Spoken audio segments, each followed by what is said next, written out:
जय संतोषी माँ। आप सभी भक्तों पर संतोषी माता की कृपा सदैव बनी रहे। आज शुक्रवार का दिन माता संतोषी को समर्पित है।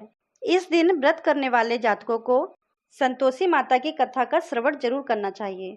तो चलिए सुनते हैं संतोषी माता की व्रत कथा। एक गांव में एक बुढ़िया रहती थी जिसके 7 बेटे थे। 6 बेटे कमाने वाले थे और एक बेटा निकम्मा था। बुढ़िया माँ 6 पुत्रों का जूठा 7वें पुत्र को देती थी। 7वां पुत्र एक दिन अपनी पत्नी से बोला, देखो मेरी माता का मुझ पर कितना प्रेम है। वह बोली, क्यों नहीं, सबका जूठा बचा हुआ तुमको खिलाती है। वह बोला, जब तक आंखों से देख नहीं लूंगा तब तक यह बात नहीं मानूंगा। तब पत्नी ने हंसकर कहा, देख लोगे तब तो मानोगे। कुछ दिन बाद एक बड़ा त्योहार आया। घर में 7 प्रकार के भोजन और चूरमा के लड्डू बने। वह पत्नी की बात को जांचने के लिए सिर दर्द का बहाना बनाकर पतला कपड़ा सिर पर ओढ़कर रसोई में जाकर सो गया और कपड़े में से सब देखता रहा। धीरे धीरे 6 भाई भोजन करने आए। उसने देखा माँ ने उनके लिए सुंदर सुंदर आसन बिछाए, 7 प्रकार की रसोई परोसी और आग्रह करके उन्हें भोजन कराती रही। वह सब देखता रहा। 6 भाई भोजन कर कर उठ गए। तब माँ ने उनकी थालियों में से जो लड्डू के टुकड़े बचे थे उनको उठाया और एक लड्डू बनाया। जूठन साफ कर माँ ने उसे पुकारा, उठ बेटा उठ, तेरे भाइयों ने भोजन कर लिया है, तू भी उठकर भोजन कर ले। उसने कहा, माँ मुझे भोजन नहीं करना है, मैं परदेश जा रहा हूँ। माता ने कहा, कल जाना है तो आज ही चला जा। वह बोला, हाँ हाँ मैं जा रहा हूँ। यह कहकर वह घर से निकल गया। चलते समय उसे पत्नी की याद आई। वह गौशाला में कंडे थाप रही थी। वहां जाकर बोला, मेरे पास तो कुछ नहीं है, यह अंगूठी है सो ले लो और अपनी कोई निशानी मुझे दे दो। वह बोली, मेरे पास क्या है, यह गोबर भरा हाथ है। यह कहकर पत्नी ने उसकी पीठ पर गोबर के हाथ की थाप मार दी। वह चल दिया। चलते चलते दूर देश में पहुंचा। वहां एक साहूकार की दुकान थी। वहां जाकर बोला, सेठ जी मुझे नौकरी पर रख लो। साहूकार को नौकर की सख्त जरूरत थी। साहूकार ने कहा, काम देखकर तनख्वाह मिलेगी। उसने कहा, सेठ जी जैसा आप समझे वैसा करें। उसे साहूकार की यहाँ नौकरी मिल गई। वह वहां पे दिन रात काम करने लगा। कुछ दिन बाद दुकान का लेन देन, हिसाब किताब, ग्राहकों को माल बेचना, सारा काम करने लगा। साहूकार के पहले से 7-8 नौकर थे। वे सब चक्कर खाने लगे, लेकिन उसने अपनी लगन, परिश्रम और ईमानदारी से सभी को पीछे छोड़ दिया। उसे अपने किए का फल मिला।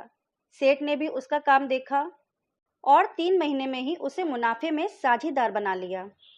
परिश्रम करते करते 12 वर्ष में ही वह नगर का नामी सेठ बन गया और सेठ अपना सारा कारोबार छोड़कर बाहर चला गया। इधर उसकी पत्नी पर क्या बीती वह भी सुने। सास ससुर उसे दुख देने लगे। गृहस्थी का सारा काम करवाकर उसे लकड़ी लेने जंगल में भेजते। इसी बीच घर की रोटियों के आटे से जो भूसी निकलती उसकी रोटी बनाकर रख दी जाती और फूटे नारियल की नरेली में पानी दे दिया जाता। इस तरह दिन बीत रहे थे। एक दिन जब वह जंगल में लकड़ी लेने जा रही थी तब उसे रास्ते में बहुत सी स्त्रियां संतोषी माता का व्रत करते दिखाई दी। वह वहां पर खड़ी होकर पूछने लगी, बहनों ये तुम किस देवता या देवी का व्रत करती हो और इसके करने से क्या फल मिलता है? इस व्रत के करने की क्या विधि है? यदि तुम अपने इस व्रत का विधान मुझे समझा दोगी तो मैं तुम्हारा बड़ा एहसान मानूंगी। उनमें से एक स्त्री बोली, सुनो यह संतोषी माता का व्रत है। इसके करने से निर्धनता, दरिद्रता का नाश होता है, लक्ष्मी आती है, मन की चिंताएं दूर होती हैं, मन को प्रसन्नता मिलती है और शांति मिलती है। जिसके पुत्र न हो उसको पुत्र मिलता है। प्रीतम बाहर गया है तो वह शीघ्र लौट आता है। कुंवारी कन्याओं को मनपसंद वर मिलता है। चलता मुकदमा खत्म हो जाता है। कलह कलेश की निवृत्ति हो जाती है। मुख शांति हो जाती है। घर में धन और जायदाद का लाभ होता है तथा और भी मन में जो कुछ कामना होती है सब संतोषी माता की कृपा से पूरी हो जाती है। इसमें तनिक भी संदेह नहीं है। तब वह पूछने लगी, यह व्रत कैसे किया जाता है, यह भी बताओ तो आपकी बड़ी कृपा होगी। वह स्त्री कहने लगी, बिना परेशानी, श्रद्धा और प्रेम से जितना भी बन सके प्रसाद लेना। 5.25 पैसे से 5.25 आने तथा इससे भी ज्यादा शक्ति और भक्ति के अनुसार गुड़ और चना लेना, हर शुक्रवार को निराहार रहकर कथा कहना और सुनना, इसके बीच लगातार नियम का पालन करना। सुनने वाला कोई ना मिले तो घी का दीपक जलाकर उसके आगे जल के पात्र को रखकर कथा कहना, परंतु इसका नियम न टूटे। जब तक कार्य सिद्ध न हो नियम का पालन करते रहना और कार्य सिद्धि हो जाने पर व्रत का उद्यापन भी करना। 3 मास में माता पूरा फल प्रदान करती हैं। यदि किसी के ग्रह खोटे हैं तो माता 1 वर्ष में अवश्य उनको अनुकूल कर देती हैं। कार्य सिद्ध होने पर उद्यापन करना चाहिए, बीच में नहीं करना चाहिए। उद्यापन में 2.5 सेर आटे का खाजा तथा इसी के अनुसार खीर तथा चने का साग बनाना चाहिए। 8 बच्चों को भोजन कराना।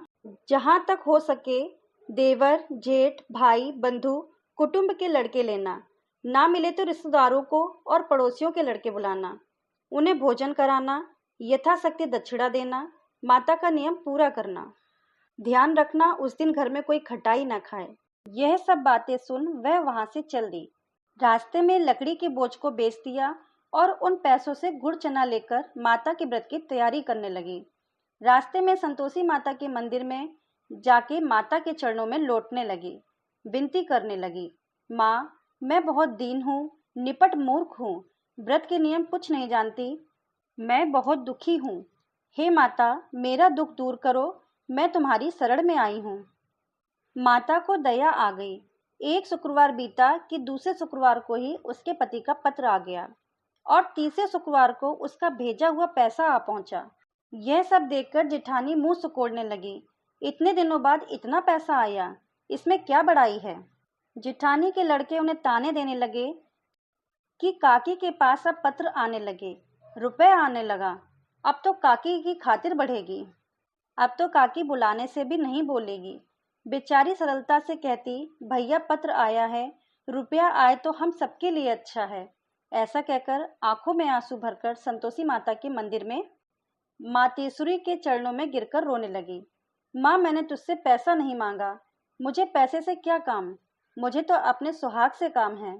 मैं तो अपने स्वामी के दर्शन करना चाहती हूँ और उनकी सेवा मांगती हूँ।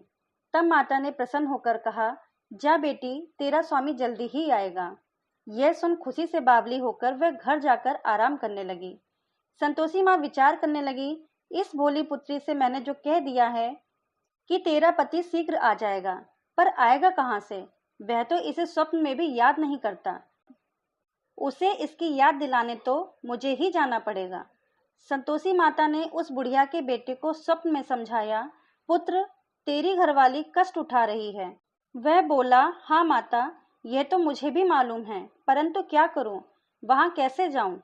परदेश की बात है, लेन देन का सारा हिसाब किताब है, कोई जाने का रास्ता नजर नहीं आता। आप ही कोई राह दिखाएं कि मैं वहां कैसे जाऊं।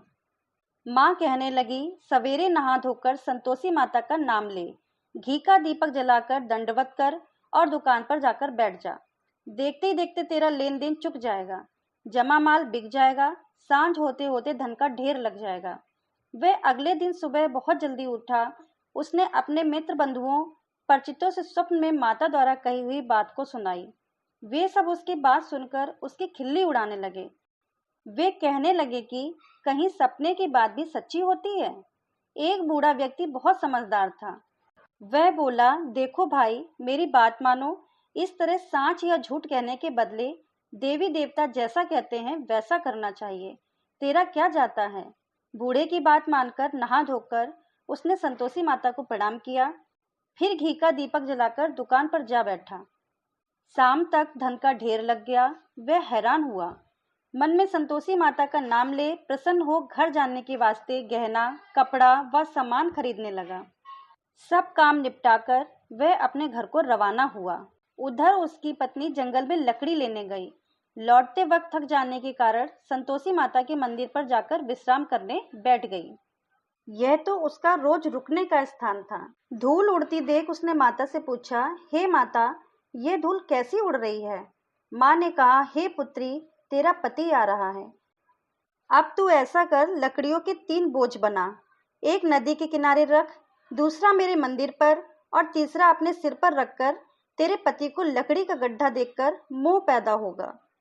वह वहां रुकेगा, नाश्ता पानी बना खाकर माँ से मिलने जाएगा। तू लकड़ी का बोझ उठाकर जाना और बीच चौक में गड्ढा डालकर 3 आवाजें जोर से लगाना।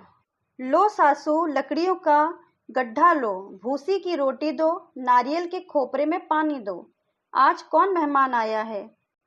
संतोषी माँ की बात सुनकर वह बहुत अच्छा माँ कहकर प्रसन्न मन से लकड़ियों के 3 बोझ बनाकर लाई। एक नदी के तट पर, दूसरा माता के मंदिर पर रखा। इतने में ही मुसाफिर वहां आ पहुंचा। सूखी लकड़ियां देखकर उसको इच्छा हुई कि अब यहीं विश्राम कर ले और भोजन बना खा पीकर गांव चले। इस प्रकार भोजन कर विश्राम करके वह अपने गांव में आ गया। उसी समय बहू सिर पर लकड़ी का गट्ठा लेकर आई। उसने गट्ठा को आंगन में डाल दिया और जोर से 3 आवाजें दी। लो सासू जी लकड़ी का गट्ठा ले लो, भूसी की रोटी दे दो, नारियल के खोपर में पानी दे दो, आज कौन मेहमान आया है। यह सुनकर सास ने अपने दिए हुए कष्टों को भुलाने के लिए कहा, बहू तू ऐसा क्यों कहती है, तेरा मालिक ही तो आया है। बैठ, मीठा भात खाकर कपड़े गहने पहन। पत्नी की आवाज सुनकर उसका स्वामी बाहर आया और उसके हाथ में पहनी अंगूठी देखकर व्याकुल हो गया। उसने माँ से पूछा, माँ यह कौन है। माँ बोली, तेरी पत्नी है। आज 12 वर्ष हो गए हैं, जब से तू गया है तब से सारे गांव में जानवर की तरह भटकती फिरती है, कुछ भी काम काज नहीं करती, 4 समय आकर खाती जाती है। अब मुझे देखकर भूसी की रोटी और नारियल के खापरे में पानी मांगती है। वह बोला, माँ मैंने इसे भी देखा है और तुम्हें भी देखा है, मुझे दूसरे घर की चाबी दे दो, मैं उसी में रहूंगा। ठीक है बेटा, जैसी तेरी मर्जी। यह कहकर माँ ने चाबी का गुच्छा बेटे के सामने रख दिया। उसने दूसरे घर को खोलकर सारा सामान जमाया। एक ही दिन में वहां राजा के महल जैसा ठाट बाट बन गया। अब क्या था, वह सुख भोगने लगी। अगला शुक्रवार उसने पति से कहा, मुझे संतोषी माता का उद्यापन करना है। पति बोला, बहुत अच्छा, खुशी से कर लो। वह उद्यापन की तैयारी करने लगी। जेठ के लड़कों को भोजन के लिए कहने लगी। उन्होंने मंजूर किया, परंतु पीछे से जेठानी ने अपने बच्चों को सिखलाया कि भोजन के समय सब लोग खटाई मांगना, जिससे उसका उद्यापन पूरा नहीं होगा। लड़के भोजन करने आए, पेट भरकर खीर खाई, परंतु बात याद आते ही कहने लगे कि हमें कुछ खटाई खाने को दो, खीर खाना हमें अच्छा नहीं लगता, देखकर अरुचि होती है। लड़के उठ खड़े हुए, बोले, पैसा लाओ। भोली बहू कुछ नहीं जानती थी, उन्होंने उन्हें पैसे दे दिए। लड़कों ने बाजार जाकर उन पैसों से इमली खरीद कर खाई। यह देखकर बहू पर माता जी का कोप हो गया। राजा के दूत उसके पति को पकड़कर ले गए। जब जेल की रोटी खाएगा तब उसे सब मालूम हो जाएगा। बहू से यह वचन सहन नहीं हुए। वह संतोषी माता के मंदिर में गई और कहने लगी, माता तुमने ये क्या किया, हंसाकर क्यों रुलाने लगी हो। माता बोली, पुत्री तूने मेरा व्रत भंग किया है, इतनी जल्दी सब बातें भुला दी। वह बोली, माता भूली तो नहीं हूँ, न ही कुछ अपराध किया है, मुझे तो लड़कों ने भूल डाल दिया, मुझे क्षमा करो माँ। माँ बोली, ऐसी भूल भी कहीं होती है। तब बहू बोली कि अब कोई भूल नहीं होगी, अब बताओ मेरे पति कैसे आएंगे। तब माँ बोली, पुत्री जा, तेरा पति तुझे रास्ते में ही आता मिलेगा। वह मंदिर से निकलकर बाहर आई तो रास्ते में उसे अपना पति आता हुआ मिला। उसने पूछा कि आप कहाँ गए थे। तब वह बोला, इतना धन जो कमाया है उसका कर राजा ने मांगा था, वह भरने गया था। फिर वह प्रसन्न होकर बोली, अच्छा हुआ, अब घर चलो। फिर अगला शुक्रवार आया। वह बोली, मुझे माता का उद्यापन करना है। पति ने कहा, ठीक है कर लो। वह फिर जेठ के लड़कों से भोजन को कहने गई। जेठानी ने लड़कों को सिखा दिया कि तुम पहले की तरह ही खटाई मांगना। लड़के भोजन करने बैठे, लेकिन भोजन करने से पहले ही कहने लगे कि हमें खीर पूरी अच्छी नहीं लगती है, जी बिगड़ता है, कुछ खटाई खाने को दे दो। वह बोली, खटाई खाने को नहीं मिलेगी, खाना है तो खाओ। उनके उठकर चले जाने पर उसने ब्राह्मणों के लड़कों को बुलाकर भोजन करवाया। दक्षिणा की जगह उन्हें एक एक फल दिया। इसमें संतोषी माता प्रसन्न हो गई। माता की कृपा से 9 माह बाद उसको चंद्रमा के समान एक पुत्र प्राप्त हुआ। पुत्र को लेकर वह प्रतिदिन संतोषी माता के मंदिर में जाने लगी। माँ ने सोचा कि यह रोज आती है, आज क्यों न मैं इसके घर चलूं, इसका आसरा देखूं तो सही। यह विचार कर माता ने भयानक रूप बनाया।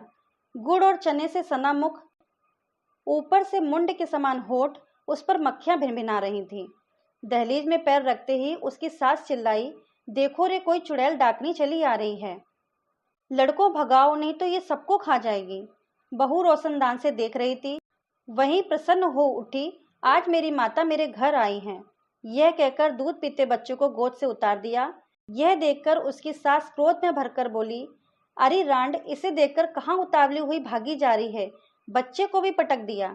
इतने में ही माँ के प्रताप से जहाँ देखो वहाँ लड़के ही लड़के नजर आने लगे। वह बोली, माँ जी, मैं जिनका व्रत करती हूँ ये वही संतोषी माता हैं। इतना कहकर उसने झट से घर के सारे किवाड़ खोल दिए। सबने माता के चरण पकड़ लिए और विनती कर कहने लगे, हे माता, हम मूर्ख हैं, अज्ञानी हैं, तुम्हारे व्रत की विधि हम नहीं जानते हैं। तुम्हारा व्रत भंग करके हमने बहुत बड़ा अपराध किया है। हे माता, आप हमारे अपराधों को क्षमा करो। इस प्रकार बार बार कहने पर संतोषी माता प्रसन्न हो गई। इसके बाद उसकी सास कहने लगी कि हे संतोषी माता, आपने बहू को जैसा फल दिया है वैसे सबको फल देना। कथा कहने वाले, सुनने वाले और पढ़ने वाले सबके मनोरथ को पूर्ण करना। बोलो संतोषी माता की जय हो।